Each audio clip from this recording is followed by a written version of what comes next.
கட்சியை நம்பியே வாக்களிக்கிறார்கள் என்கிற நிறைவு சுற்று வாதத்தை முன்வைப்பதற்காக நாடாளுமன்ற உறுப்பினர் திருமதி கனிமொழி சோமு அவர்களை அன்போடு அழைக்கிறேன். பெண்களுக்காக என்ன செஞ்சாங்கன்னு வந்துட்டு ஒரு பெண்மணி என்னுடைய சகோதரி கூக்குரல் இட்டு போயிட்டு உட்கார்ந்துருக்காங்க. அவர்களுக்கு நான் சொல்லிக்கொள்ள விரும்புகிறேன். திராவிட முன்னேற்ற கழகம் ஆரம்பித்த காலத்திலிருந்து பெரியாரும் அண்ணாவும் நம் திராவிட கழகமும் திராவிட முன்னேற்ற கழகத்தையும் ஆரம்பித்தார்கள். பெரியார் அவர்களை கருத்துக்களை முன்வைத்தாலும் அதை அரசவையில் ஆட்சி காலத்துக்கு எடுத்துக்கொண்டு போக முடியாது, ரூல்ஸாக மாற்ற முடியாதுன்ற காரணத்தால் திராவிட முன்னேற்ற கழகம் என்ற ஒரு விஷயமே உருவாக்கப்பட்டது. கலைஞர் வந்ததுக்கு அப்புறம் தான் வந்துட்டு சொத்துக்களை சம பெண்களுக்கு சம உரிமை சொத்துல தாய் வீட்டு சீதனமாக கண்டிப்பாக இருக்க வேண்டும் என்று பெண்ணுக்காக யோசித்து கொண்டு வரப்பட்டது. திராவிட முன்னேற்ற கழகத்தில் மகளிருக்கான சுய உதவி குழுக்கள் அமைக்கப்பட்டது. மகளிருக்கான சிறு வணிக கடன்கள் வழங்கும் திட்டம் அமைக்கப்பட்டது. பெண்கள் நடத்தேறிய நியாயவிலை கடைகள் திட்டம் அமைக்கப்பட்டது. கணவன்களால் கைவிடப்பட்ட பெண்களுக்கு முதியோர் உதவித்தொகை வழங்கப்பட்டது.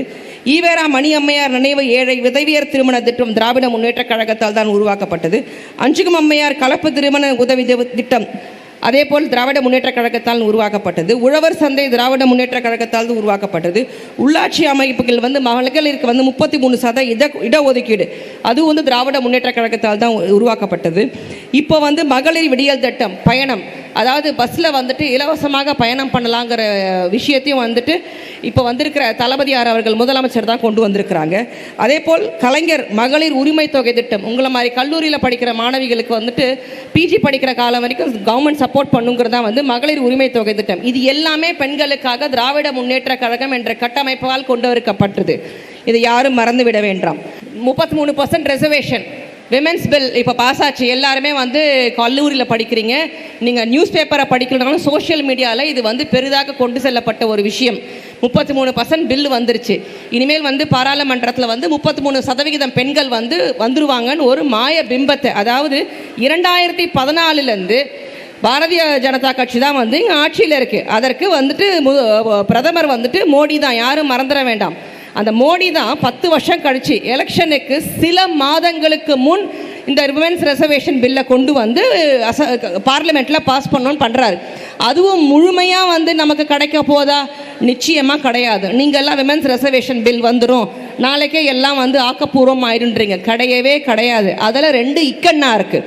முதல் இக்கண்ணா, நமக்கு தொகுதி வரையறை, அதாவது டீலிமிட்டேஷன். முதல்ல சென்சஸ் எடுக்கணும். நம்ம கொரோனா காலத்தில் சென்சஸ் எடுக்கவே இல்லை. உலகத்தில் எல்லாருமே கொரோனா காலத்தில் சென்சஸ் எடுத்தாச்சு.